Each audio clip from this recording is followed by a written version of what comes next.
Yeah, Guys we're don't making fuck around. giving ACA a run for their money for sure. Ooh, Jennifer. we had it last year. I think there we go. We were having so much fun in our sessions that I think that's also why we have more of a break between the two of the sessions and the schedule. But we would have it where Jennifer would be like, you need to end the call because, and I'm like, no, we're having fun. We're learning. And she's like, you need to go to the next session because that has to start on time. So I'm Speaking learning. of which, it is time to start. Yeah, it is, Chris. You tell them. It's me. Welcome, everybody. I'm going to turn it over to the guys. So I hope everybody enjoyed the first day. We really appreciate the three of us. I had fun. And it was great to get to know some of you better. We don't really have a strict program for this. We wanted to just be an opportunity for some additional questions or just a debrief about what you took away, what lingering questions you still have, or if you just wanted to catch up with a friend that you haven't seen. We kind of envisioned it as, our plan when we were going to be together in Houston was we would have some sort of like cocktail hour at the end of the day. Well, that was really Sam's idea. He was really pushing for that, which is not a commentary on Sam, just being honest. Exactly.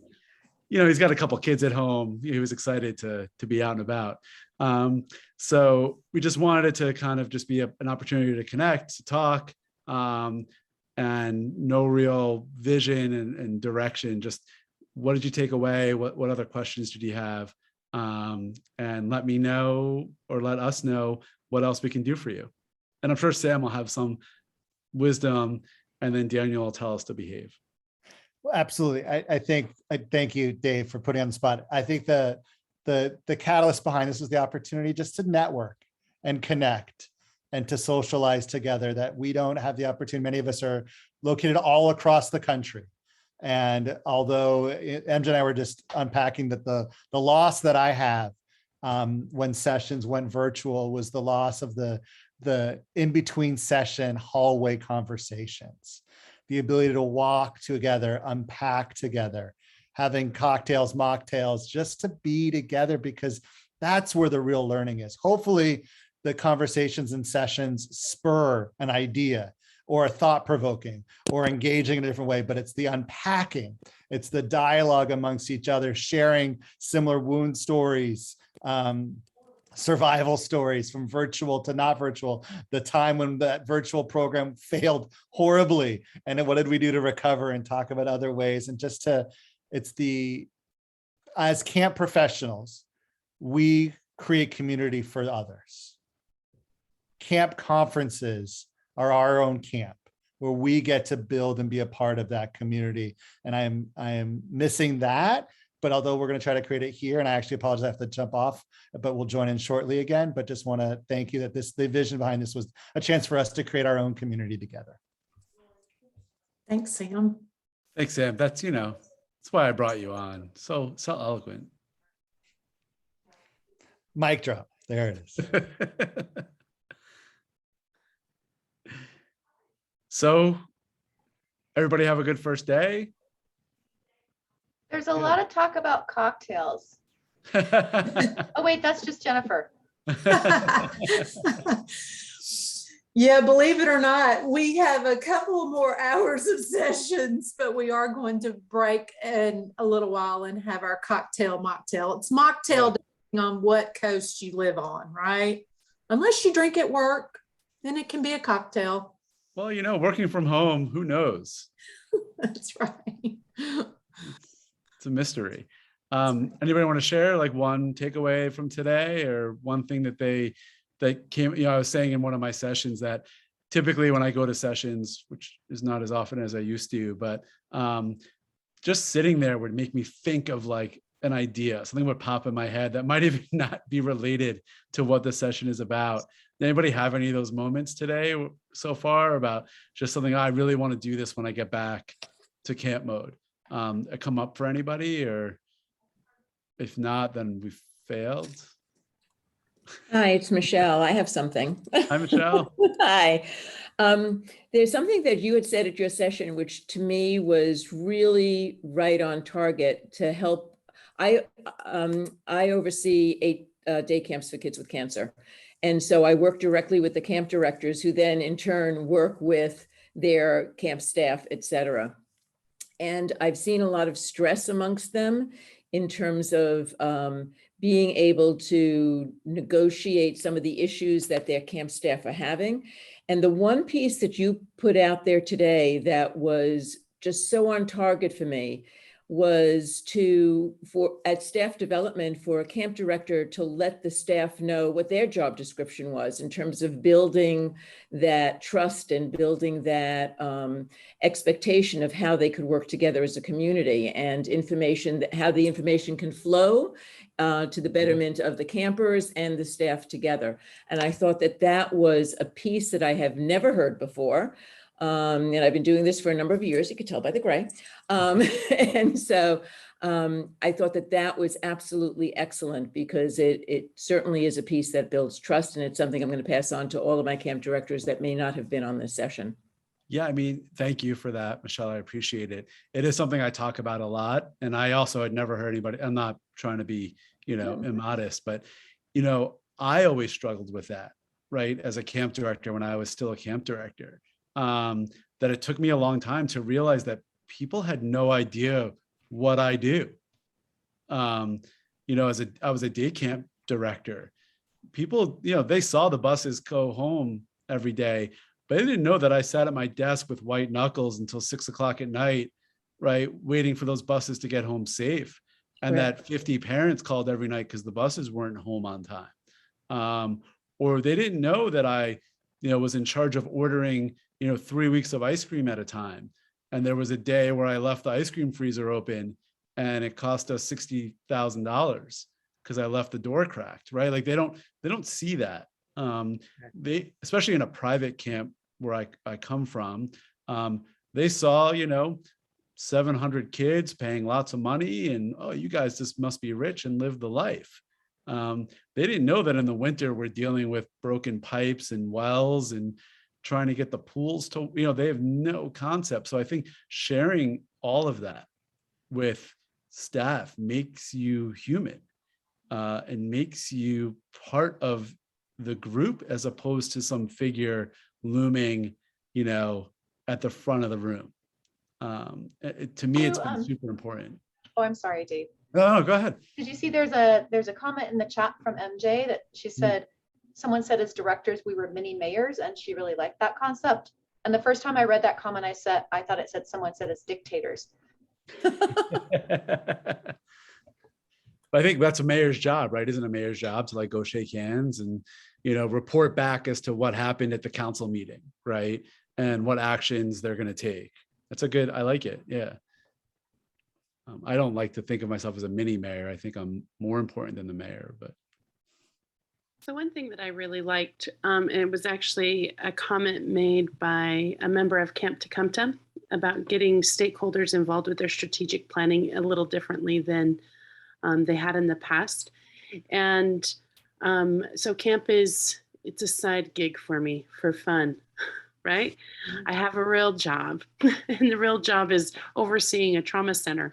And so as we've gone through some of this stuff, it's really driven it home in how I should change my daily practice at my own workflow, and how that can spill over into my camp. And so getting that buy-in to really have everybody see the vision of where you want to go and how you want to grow. And if everybody has a little part in it, how much better that's going to be. But if it's just you running the show, it's good, right? But it could be better. So. Yeah, for sure. I think everybody's probably experienced that, right? Where you have to let go sometimes and let other people in, but you've first got to get them on board, which is sometimes hard, and get them on the same path, which is hard work also. Everybody's got their own little vision of what things should look like or how they should work, and getting everybody on the same page sometimes it's not impossible, but it takes the work.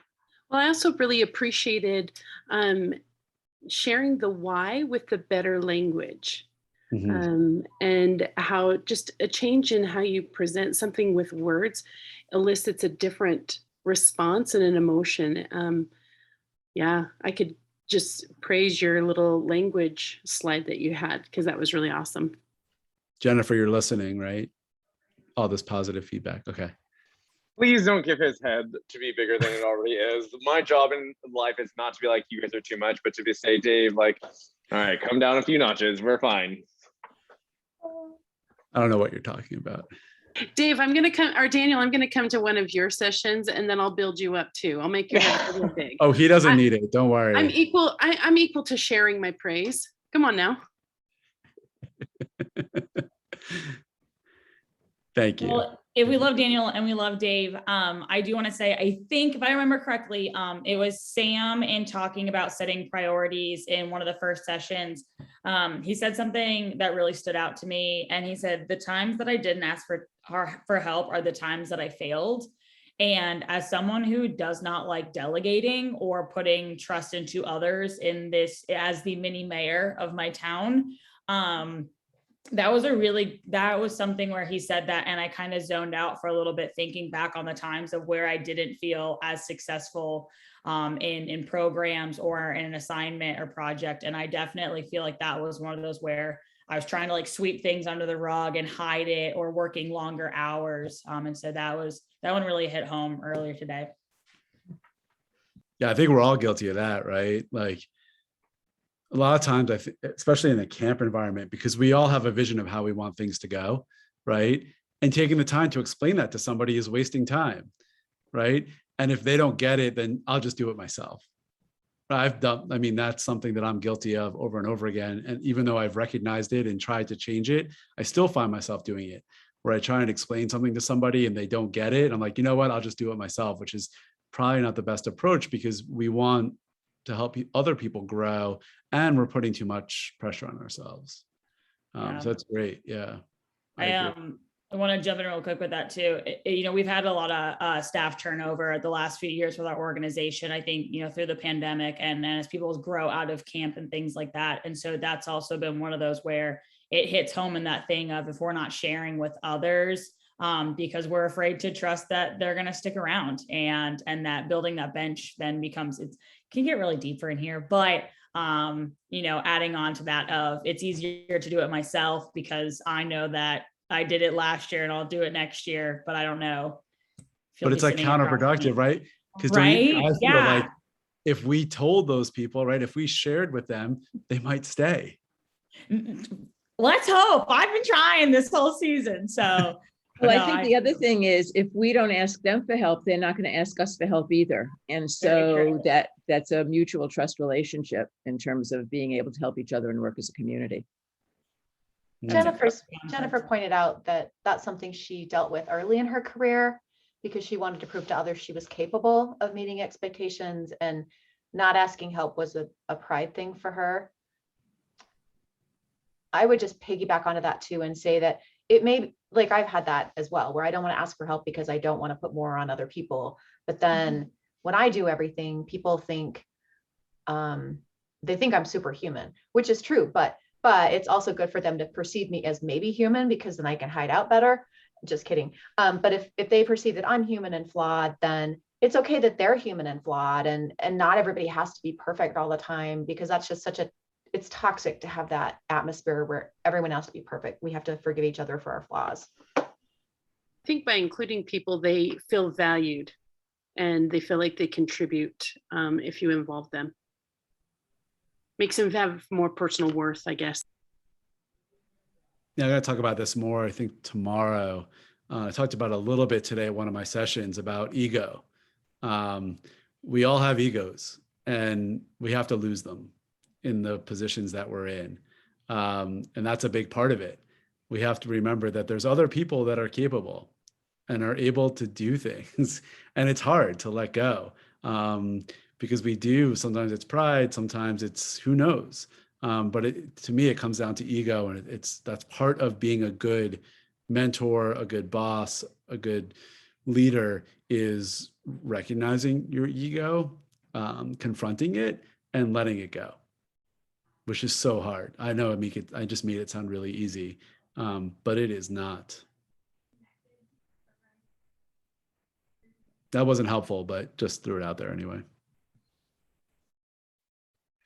Something to think about. The visual that came into my head, sorry, I have probably a million camp stories from my past life, but was, when you have to go plunge that first toilet at camp or sweep out the boys' bathroom because it's flooding. Mm-hmm. You have no ego after that. The time that I started out my camp working career when I was 13 as a maintenance boy. So that's all I did. And I still do it. Somebody locked themselves in a stall. You've got to climb underneath the stall and let them out because they can't get out. I mean, we've all been there. Plunging toilets is a everyday thing sometimes. So yeah, you lose your ego real quick for that moment, at least. What's interesting for me is that I think for all of us in the camp world, we talk a lot about team building exercises and wanting our campers to work with each other to accomplish something and to learn about this power of being able to share things. And yet, like, we struggle as camp professionals to do that with one another. And that sometimes that is, are we modeling what we hope our campers are seeing? And really that, like, I think each generation and each phase of that looks different too. So whatever structure your camp is going to be is going to look different. But I definitely think throughout everything we're doing is really keeping that mindset in part. And I think something Dave said, he does say some good things occasionally. It's not often, but occasionally he'll say a really good thing that I agree with, sometimes a little offended by. But it is that hard thing of, like, wanting to, that codependency, right? Wanting to always just be the one who's going to do it and having to let go of that ego and say, it is unhealthy for my camp to depend on one person. If my camp is dependent on me and something happens to me, what happens to my camp? Do I truly love my camp if I'm going to be that person who's the person who's supposed to do everything? No, because I've set my camp up to fail. There's no succession. There's no future for my organization because I am only one person. I need a team that if something happens to me, the camp will continue on. And it's not all about me as an individual. It's a really good point.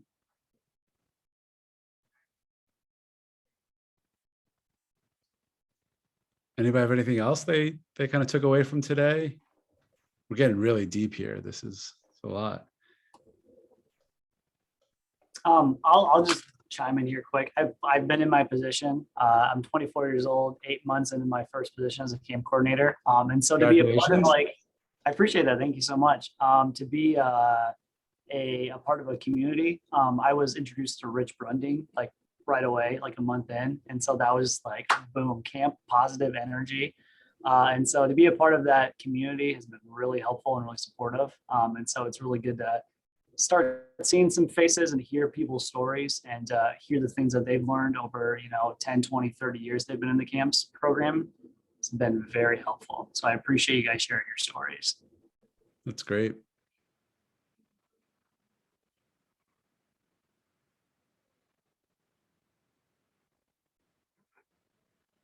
Anybody else want to share? No pressure. I'll share your iceberg of ignorance. Was a I was real scared about that one. It was interesting. I kind of want to show it to my board. We'll see how that goes. My board chair is on this call. I don't know. She's not on camera. But I think it would be a good thing for my board to see, to really help them understand that there she is waving at me. That would be my boss. But I think it would be a really good thing for leadership within our organization to really think about, and how and what strategies are we using to mitigate that, to get it into the right place, and so that we are not sitting on the tip of that iceberg, but moving throughout the water, so we really understand. I also think, thank you, Dennis. I think it's something you can show your staff. Oh, for sure. Yeah, right. Just say, your volunteers, your frontline staff, and say, we recognize that you are our eyes and ears, and we trust you, but we need you to tell us what's going on under the water. I think we shy away from it a little bit too much. We're like scared of what we're going to hear, right? At Camp Tecumseh, we have the opposite problem. We have more feedback than we could ever use. And so we hear everything, that's for sure. We're unique in that way. And I don't know why, but we are. So we definitely have a lot of information. They don't fear to share it all with us, which hopefully speaks to the trust that we've built. Yeah, that's amazing. Dennis, you at the session, you mentioned the fact that you have certain discussion circles both before and after activities. What do you do when you have it before activities? I understand after activities in terms of it being evaluative and, how did you feel about it and what could we do differently? But what do you do with it when you have it before an activity? What are you looking forward to? Kinds of questions. What's making you nervous about this activity? Good. Questions like that can really help the children think about what they're doing. Or if it's a staff circle, what we're doing as a staff, it can just be proactive, getting to know each other kinds of questions that just build connection, so that when we are challenged in connection, or you know what I mean, when there is a challenge of some kind, we are well practiced at how to address it. It's all part of the core principles of restorative practices that we use at camp. It's kind of built in there. 80% of our time is spent doing proactive circles, so that 20% when we have to do responsive circles, those go a lot smoother because you have the social capital to draw upon because you've done 80% of the work up front. Got it. Does that make sense, Michelle? Yeah, it does. I'm going to talk to you offline at another point in time because I really want to learn more about this piece of it from you. Yeah, sure.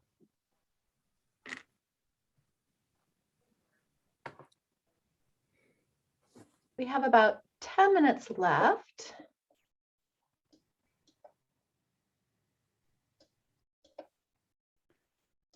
It's like I told at one of my sessions, we can just do what I do with my students, just stare at each other awkwardly until somebody answers the question. It gets really uncomfortable.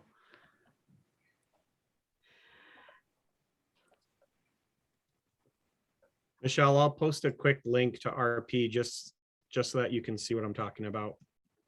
Okay, great. Thanks. You're welcome. But it's what we use at camp as our leadership model.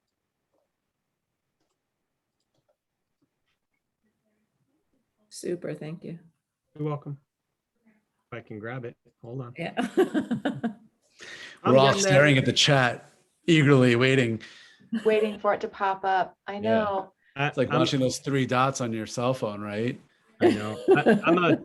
Jennifer's already heard me talk about this, and I hope I had planned to do conference sessions on RP, but they really don't work in a virtual format. So next year I'll do some, but I'm a licensed trainer for IARP. Oh, wow. And I'm also on their board of trustees. It's a graduate college in Pennsylvania. I'm a board of trustees member for their campus.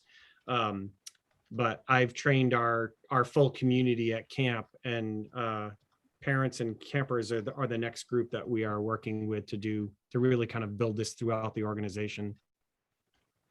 Exciting. Okay, thanks. No problem. So How long have you guys, oh, sorry.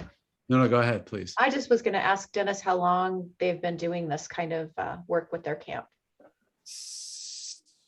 5-6 years, maybe. We've been doing RP at camp.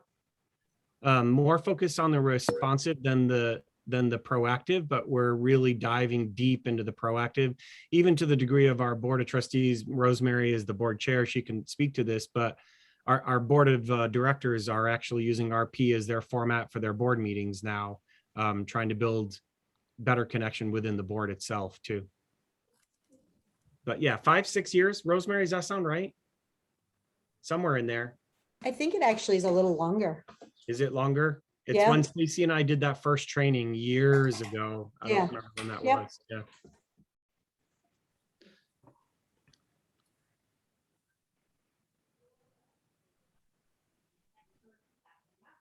I guess I'll share something, and if this is me getting off topic or something, let me know here. But in our last session, we were talking about managing and working with our board more productively.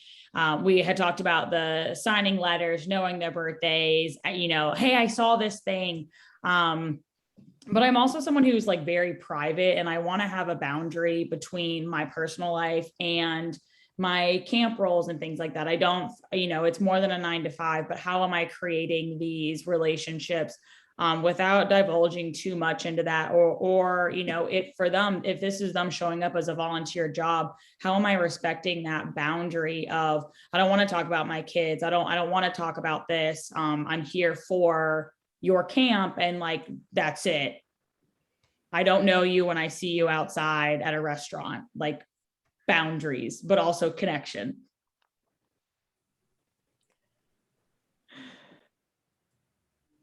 You'll all be happy to know I don't have an answer. I could write a book. I love that. I should have a book. Will you make it an audiobook, please? I'm the only person in the world that's not on social media. Shocker.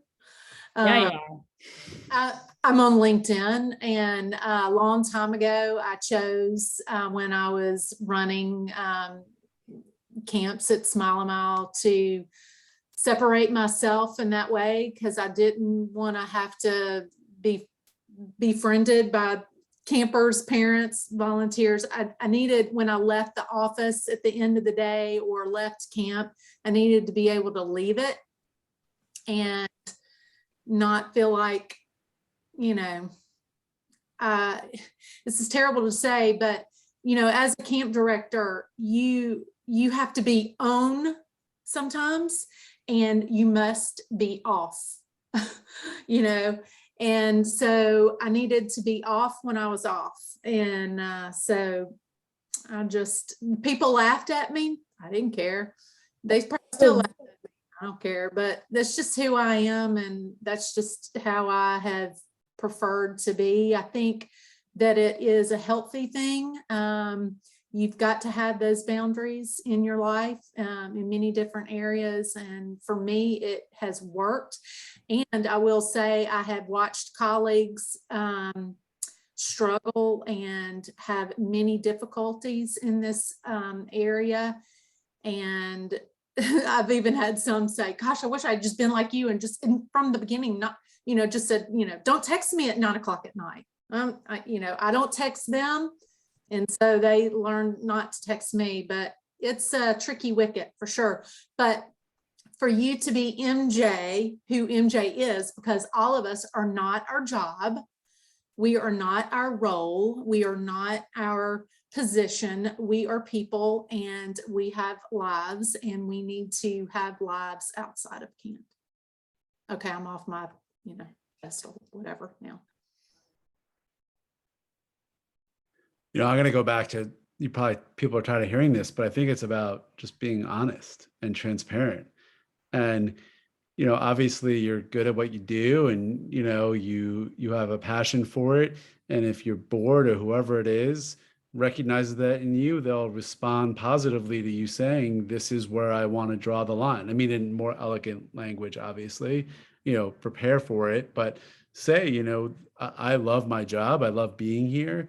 But I also want you to know that, kind of like what Jen was saying, I'm not going to pick up my phone, right? I don't necessarily want to be socially, you just have to be somewhat honest about it and just kind of live it, and hope they respond well. You have to set them up for that. I had that problem just running a private camp, right? I lived in the area where all the campers came from, and I would go to the movie theater. I love going to the movies. And I would go to the movies, and you'd see like 4 or 5 camp families, and I would like wear a hat and sunglasses and like not want to talk to anybody because I'm there all, I just, and I just didn't want to engage because I'd done enough, right? And it was hard, because they expect you to be on and like be nice to their kids who maybe you don't love, right? Or who gave you a hard time that week. So it's really hard to have that balance. We're at less than 2 minutes. I think these are great discussions. I think it's also something like if you, my husband was a teacher for a very long time. It's kind of the same thing. Like he didn't ever want to teach in the same neighborhood where he lived for the same reason, because when he was going out for beers with his friends or whatever. He wanted to be able to relax and not be like, you know, the proper teacher guy or whatever. You need your own space. And I think that's something that you guys are it's very important to keep track of in the camp world. I would agree. It's part of being explicit in your practice, just really making sure that you have clear codes of conduct for your staff and what those are, and clear codes of conduct for your campers. We tell our campers too, I'm sorry, we can't friend you on social media. It's part of our child abuse prevention mitigation strategy. I'm like, we won't do that. So don't try. And honestly, our campers don't try because we're explicit and we tell them right up front that's what we do. And we align it with teachers and we say, we're very much like teachers. We're not going to operate in the same way when we see you outside of camp. We'll say, hi, we'll be glad to see you, but we're going to keep moving. You know what I mean? Dave, you said it, it's just being honest and being explicit about what you're doing. So not just your staff understands, but your campers need to understand it too. They both need to be explicit with both from my perspective. Yeah, and the last thing I'll say is I think sometimes we all worry too much about the repercussions of doing things like that. We think too much about it, where we can just make the decision. And you know what? If somebody doesn't like it, that's okay. Not everybody's going to like every decision, but ultimately they'll understand it's for the best interest of their kid, for them, for camp, for whoever. And we just have to do what's right. And sometimes we just have a hard time pulling the trigger because we're so worried about perception, and we can't. We have to do what's right, bottom line, and hold to it, and stick to our guns. So I'll leave it at that. So this was great. I know we're up against the clock, so thank you all very much for a great first day of COCAcademy. I know I'll speak for Sam and Daniel that we were really excited to be part of it. Can't wait for tomorrow. And thank you all very much for including us. Thank you, guys. Thanks, See you. everybody. Mocktails, don't forget. Bye. Bye.